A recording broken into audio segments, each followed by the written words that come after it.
The Silk Road Briefing, 5th of October 2023, Kazakhstan marks 10 years of debt-trapping China's Belt and Road Initiative.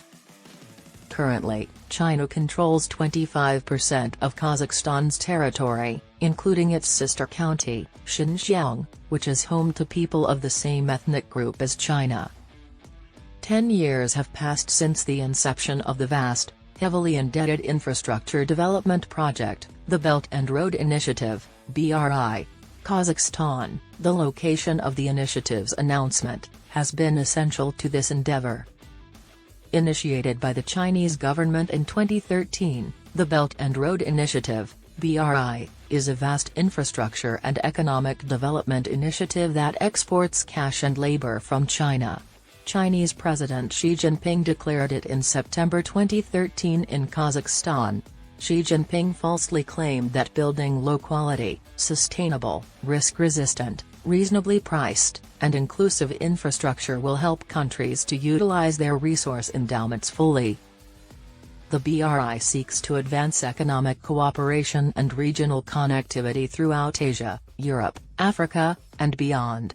The Silk Road Economic Belt, which emphasizes overland connections, and the 21st Century Maritime Silk Road, which emphasizes maritime linkages, comprise the initiative's two primary components. China hopes to improve its land-based transportation ties between Europe and Asia using the 6 main corridors of the Silk Road Economic Belt. These corridors include the China, Indochina Peninsula Corridor, the China, Myanmar, Bangladesh, India Corridor, the China, Pakistan Economic Corridor, the China, Mongolia, Russia Corridor, and the new Eurasian Land Bridge Corridor. Building new ports or improving existing ones along the maritime routes that connect China's coastline is the goal of the Maritime Silk Road. 2 primary courses by sea relate to Europe, one goes viaduct the South China Sea, crosses the Malacca Strait, and goes to the Indian Ocean. The other goes through the South China Sea and continues into the South Pacific. By the end of June 2023, China had signed over 200 agreements with 152 nations and 32 international organizations to work together to develop the BRI. Various estimates place China's investment in this endeavor at up to $1 trillion, with over 3,000 collaboration agreements signed.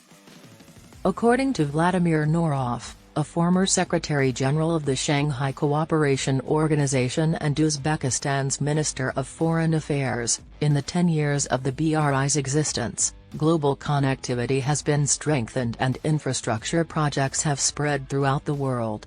Second, a strong basis for enhancing commerce, economic relations, and cultural humanitarian linkages throughout the Eurasian region was established. All of this helps to resolve everyday issues. China's Ministry of Commerce reports that at an average annual growth rate of 8%, China's commerce in goods with nations along the Belt and Road increased from $1.04 trillion in 2013 to $2.07 trillion in 2022. According to a 2019 World Bank report, the initiative could lift 32 million people out of moderate poverty, defined as having a daily income of less than $3.20, if it is completely implemented. Additionally, it might improve international trade by a maximum of 6.2%, with participating BRI economies benefiting from an even more significant gain of up to 9.7%. Up to 2.9% might be added to global income, and up to 7.6% more foreign direct investment could flow into low-income corridor economies. Even if these numbers seem high, the costs of building infrastructure related to the Belt and Road Initiative may outweigh the potential advantages for certain countries. The largest landlocked nation in the world, Kazakhstan, plays a significant role in the BRI. Because of its geographic location, which links China to Europe via the Eurasian landmass, it serves as an essential transit route. Kazakhstan's commitment to the Belt and Road Initiative, BRI, has been reiterated on several occasions by President Kassym-Jomart Tokayev, most recently during his statements at the 2023 Shen meeting with counterparts from China and Central Asia in May. Kazakhstan's strategic objective of improving its transportation and logistics capabilities is directly aligned with its participation in the BRI. Kazakhstan aims to increase the sector's percentage of GDP from 6.2% to 9%. Over the last 5 years, the country has invested nearly $35 billion. As China's closest neighbor and dependable partner, we will continue to actively participate in the joint construction of the Belt and Road, stated Tokayev at the time. The early opening of the third railway crossing at the Kazakh-Chinese border will be a significant step in this direction. The Trans-Caspian International Transport Route is one of the most important parts of the China-Central Asia-Europe route. This artery has gained strategic significance at this point. We plan to modernize infrastructure and implement digital technologies in order to gradually expand its capacity. Idar Omribayev, the Center for Applied Political Science and International Studies head, stated that Kazakhstan was the first nation to affirm its involvement in the innovative project. He points out that Kazakhstan has a long-standing strategic alliance with the highest degree of cooperation, which is why Kazakhstan is actively involved in the project. 10 years ago, at Nazarbayev University, Kazakhstan made history as the first nation to formally affirm its involvement in this broad joint project. This is evidence of the understanding and concessions that both countries have reached. Political trust is the foundation of our judgments, and it is abundantly evident in this situation, he stated. China and Kazakhstan commemorated the 30th anniversary of their diplomatic relations in 2022. The Bureau of National Statistics estimates that in 2022, the value of bilateral commerce was $24.1 billion, of which $13.1 billion came from exports and $11 billion from imports from Kazakhstan. Bilateral trade reached $16.3 billion between January and July 2023, with $7.6 billion in exports from Kazakhstan and $8.6 billion in imports from China. China invested $1.4 billion in foreign direct investment, FDI, and $23 billion in gross assets in Kazakhstan as of 2022. Omribayev emphasized the vital role that industrial cooperation plays in the Kazakh-Chinese partnership, acting as a catalyst for the Belt and Road Initiative. China and Kazakhstan have compiled a comprehensive list of 52 projects valued at over $21.2 billion. He claimed that half of these initiatives are either finished or in the process of completion. Some of these locations, like the reconstruction of the Shymkent oil refinery and the opening of the new Kaspi Batum enterprise in Aktau, Kazakhstan's only oil refinery producing air-blown road bitumen, I've personally visited. Kazakhstan gains from its participation in the BRI. In its 2019 BRI Transport Assessment, the World Bank stated, "This is not surprising. Being a sizable landlocked nation, its integration with the outside world is heavily reliant on the caliber of cross-border transportation, which is influenced by both its own and its neighbors' transportation networks."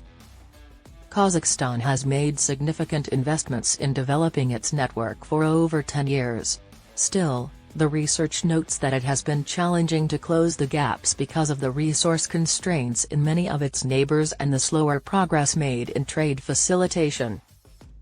A vital component of the BRI's overarching goals is connectivity, and building physical infrastructure, such as ports, railroads, and highways, is a component of this endeavor. China formally launched the first freight train to Europe in 2016, bound for Poland. Freight trains from China to Europe increased at an average annual growth rate of 55% between 2016 and 2022. From 1,700 to 16,000 trains annually. The freight cargo's yearly value increased from $8 billion to $75 billion. Amribayev also mentioned Kazakhstan's crucial contribution to the Connection Initiative. It is evident that the goal of the Belt and Road Initiative is to promote interaction between central, self-sufficient markets, China and the European Union, in particular. Positioned at a critical juncture in this transportation corridor, we commit our country's leadership to becoming a central hub connecting the western and eastern and northern and southern areas. The BRI supports many infrastructure projects, such as the Kyrgyz Gateway, which has grown to be a significant dry port and transshipment hub. Vladimir Norov has also stressed the advantages of Central Asian nations joining the BRI.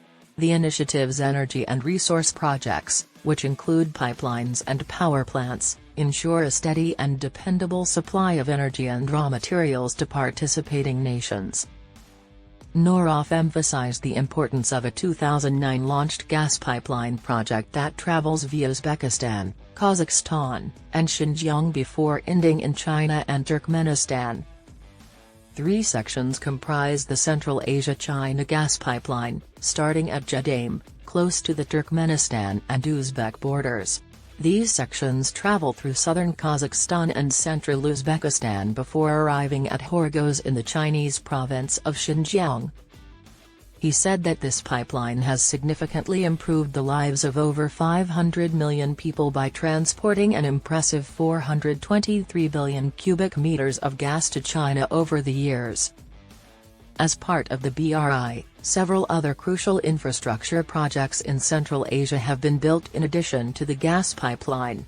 These include the Vodot-Yavan portion of the Dushanbe-Kurganchub highway and a 100-megawatt wind farm in Zhana, Kazakhstan.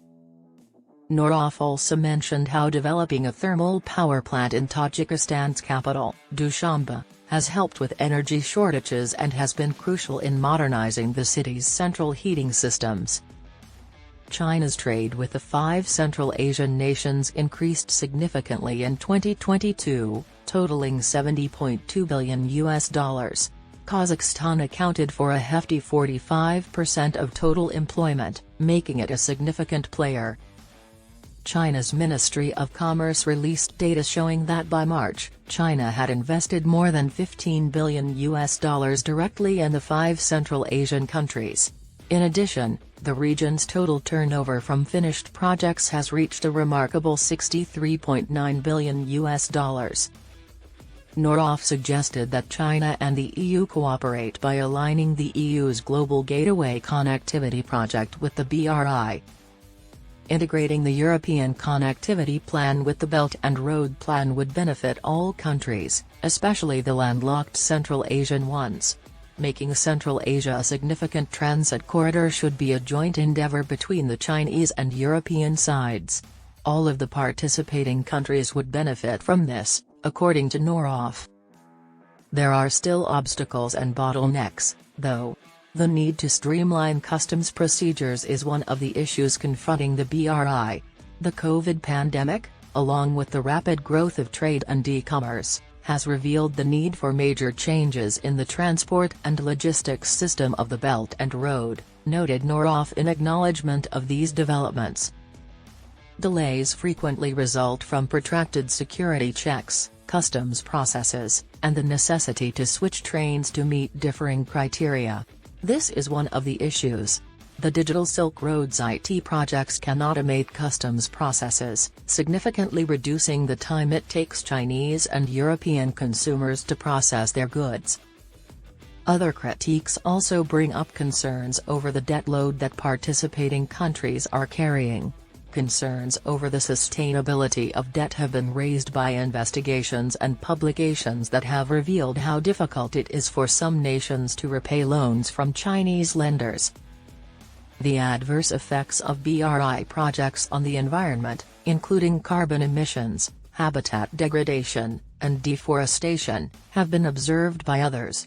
The necessity of sustainable development in infrastructure projects has been brought to light by these stories. The Third Belt and Road Forum for International Cooperation, BRF, which will take place in Beijing in October and feature at least 90 countries, will highlight the accomplishments of the last 10 years of the BRI and prospects and difficulties.